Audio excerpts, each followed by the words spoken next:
आज हम रक्त जमावट के दिलचस्प विषय पर चर्चा कर रहे हैं। एक उल्लेखनीय प्रक्रिया जो रक्त वाहिकाओं के घायल होने पर अत्यधिक रक्तस्राव को रोकती है।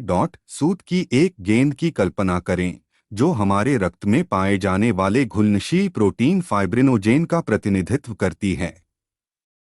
जब यह प्रोटीन किसी चोट का सामना करता है तो यह एक उल्लेखनीय परिवर्तन से गुजरता है, अघुलनशील हो जाता है और खुद को एक मजबूत जाल जैसी संरचना फाइब्रिन में बुन लेता है। इस फाइब्रिन जाल को एक दुर्जेय अवरोधक के रूप में देखें जो प्लेटलेट्स जैसी रक्त कोशिकाओं को फंसाता है और एक मजबूत प्लग बनाता है जो क्षतिग्रस्त वाहिका को सील कर देता है। यह जटिल नेटवर्क आगे रक्त की हानि को रोकता है और यह सुनिश्चित करता है कि हमारी संचार प्रणाली बरकरार रहे। रक्त जमावट की प्रक्रिया 3 प्राथमिक चरणों में सामने आती है: वाहिका संकीर्णन, प्लेटलेट प्लग का निर्माण और जमावट कैस्केड। वाहिका संकीर्णन रक्षा की पहली पंक्ति में घायल रक्त वाहिका का तत्काल संकुचन शामिल है। यह संकुचन रक्त प्रवाह को कम करता है, रक्त की हानि को कम करता है। इसके बाद प्लेटलेट्स, विशेष रक्त कोशिकाएं, चोट वाली जगह पर पहुंच जाती हैं और एक अस्थायी प्लेटलेट प्लग बनाती हैं। ये प्लेटलेट्स छोटे निर्माण श्रमिकों की तरह उजागर वाहिका की दीवार और एक दूसरे से चिपक जाते हैं, जिससे आगे रक्तस्राव के खिलाफ एक शारीरिक बाधा उत्पन्न होती है। अंत में जमावट झरना जैव रासायनिक प्रतिक्रियाओं की एक जटिल श्रृंखला क्रियान्वित होती है। इस कैस्केड में प्रोटीन की एक श्रृंखला शामिल होती है जो एक दूसरे को सक्रिय करती है, जिससे थ्रोम्बिन का निर्माण होता है, एक एंजाइम जो फाइब्रिनोजेन को फाइब्रिन में परिवर्तित करता है। फाइब्रिन मेशवर्क जो अब मजबूती से स्थापित हो गया है, प्लेटलेट प्लग को मजबूत करता है और अधिक स्थायी थक्के के लिए रूपरेखा प्रदान करता है। यह थक्का उपचार के लिए एक मचान के रूप में कार्य करता है, एक बार पोत की मरम्मत हो जाने के बाद धीरे धीरे घुल जाता है। रक्त जमावट, हेमोस्टेसिस और थ्रोम्बोसिस के बीच एक नाजुक संतुलन हमारे अस्तित्व में महत्वपूर्ण भूमिका निभाता है। रक्तस्राव को प्रभावी ढंग से रोककर यह हमें जानलेवा रक्तस्राव से बचाता है। एक तरह से हमारा शरीर किसी चोट से अत्यधिक रक्त हानि को रोकता है, वह वाहिका संकीर्णन नामक प्रक्रिया के माध्यम से होता है। ऐसा तब होता है जब घायल क्षेत्र में रक्त वाहिकाएं संकीर्ण हो जाती हैं, जिससे रक्त का प्रवाह कम हो जाता है और बाहर निकलने वाली मात्रा सीमित हो जाती है। एक अन्य तंत्र प्लेटलेट प्लग का निर्माण है।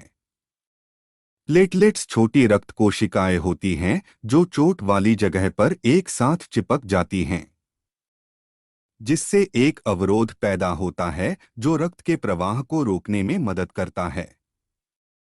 ये प्लेटलेट्स अत्यधिक रक्तस्राव को रोकने के लिए आवश्यक हैं। इन चरणों के अलावा शरीर रक्त के थक्के भी बनाता है जो प्लेटलेट प्लग की तुलना में अधिक विस्तृत संरचनाएं हैं। रक्त के थक्के फाइब्रिन के जाल जैसे नेटवर्क से बने होते हैं, एक प्रोटीन जो प्लग को मजबूत और स्थिर करता है। एक बार चोट ठीक हो जाने पर रक्त का थक्का बिना किसी नुकसान के धीरे धीरे घुल जाएगा। इसलिए शरीर रक्त की हानि को प्रभावी ढंग से रोकने और होमियोस्टेसिस को बनाए रखने के लिए वाहिका संकीर्णन, प्लेटलेट प्लग निर्माण और रक्त के थक्के के संयोजन का उपयोग करता है। जीवित रहने के लिए खून की कमी को रोकना महत्वपूर्ण है। सबसे प्रभावी तंत्रों में से एक रक्त का थक्का बनना है। यह प्रक्रिया हालांकि सरल प्रतीत होती है, वास्तव में काफी जटिल है और इसमें कई चरण शामिल हैं। अंतिम चरण फाइब्रिनोजेन का फाइब्रिन में रूपांतरण है जो थक्का बनाता है। यह परिवर्तन विभिन्न पदार्थों पर निर्भर करता है, मुख्य रूप से रक्त में मौजूद प्रोटीन जिन्हें जमावट कारक के रूप में जाना जाता है। इन कारकों को 1 से 13 तक रोमन अंकों द्वारा पहचाना जाता है। वे एक कैस्केड तरीके से कार्य करते हैं, जहां एक सक्रिय कारक एक श्रृंखला प्रतिक्रिया में अगले को ट्रिगर करता है। यह झरना अंतः फाइब्रिनोजेन, एक घुलनशील प्लाज्मा प्रोटीन को फाइब्रिन में परिवर्तित करता है, एक अघुलनशील जो थक्का बनाने के लिए चिपक जाता है। जमावट कैस्केड के लिए दो मुख्य मार्ग हैं, आंतरिक मार्ग और बाहरी मार्ग। आंतरिक मार्ग आंतरिक रक्तवाहिका क्षति से शुरू होता है, जबकि बाहरी मार्ग बाहरी आघात जैसे कट लगने से सक्रिय होता है।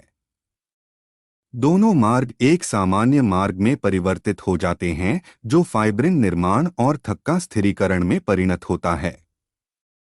बाहरी मार्ग आमतौर पर तेज होता है और इसमें कारक 7 शामिल होता है। 13 जमावट कारक, जो मुख्य रूप से प्लाज्मा प्रोटीन हैं, यकृत, प्लाज्मा और अस्थि मज्जा द्वारा निर्मित होते हैं। प्रत्येक कारक थक्के बनने की प्रक्रिया में एक विशिष्ट भूमिका निभाता है। तो आइए क्लॉटिंग के प्रमुख कारकों के बारे में बात करें। बाह्य मार्ग में थक्का जमाने वाला कारक 7 शामिल होता है। यह बाहरी और आंतरिक दोनों मार्गों के लिए परिवर्तनकारी कारक है। इसलिए यह महत्वपूर्ण है क्योंकि यह दोनों मार्गों में मौजूद है। अब आंतरिक मार्ग आपके रक्तवाहिका के अंदर आघात या चोट से सक्रिय होता है। यह प्लेटलेट्स, उजागर एंडोथेलियम और कुछ रसायनों या कोलेजन द्वारा ट्रिगर होता है। यह मार्ग बाहरी मार्ग की तुलना में धीमा है। आंतरिक मार्ग में 4 महत्वपूर्ण कारक हैं, क्लॉटिंग कारक 12, 11, 9 और 8। ये कारक आंतरिक मार्ग में विशिष्ट रूप से मौजूद हैं। बाहरी और आंतरिक मार्गों के बीच अंतर यह है कि एक बाहरी चोट के कारण होता है और दूसरा आंतरिक चोट के कारण होता है। आंतरिक मार्ग सक्रिय होने के बाद यह नेतृत्व करता है